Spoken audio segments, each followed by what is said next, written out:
Dhallywood superstar Shakib Khan আবারও ভিন্ন এক লুকে হাজির হচ্ছেন তার নতুন সিনেমা রকস্টারে। সিনেমাটির প্রথম পোস্টার প্রকাশের পর থেকেই ভক্তদের মধ্যে শুরু হয়েছে ব্যাপক আলোচনা। নতুন পোস্টারে শাকিব খানকে দেখা গেছে একেবারে রকস্টার স্টাইলে।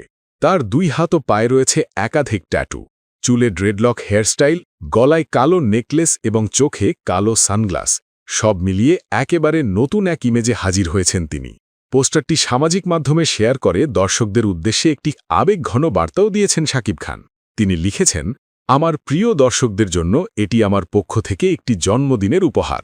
জানা গেছে সিনেমাটিতে শাকিব খানের বিপরীতে দ্বিতীয় নায়িকা হিসাবে থাকছেন মডেল ও অভিনেত্রী তানজিয়া জামান মিথিলা।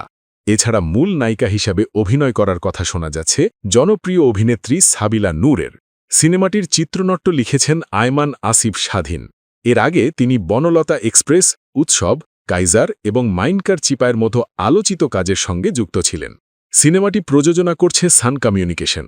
প্রতিষ্ঠানটি এর আগে মনপুরা ও হাওয়ার মতো দর্শকপ্রিয় চলচ্চিত্র উপহার দিয়েছে।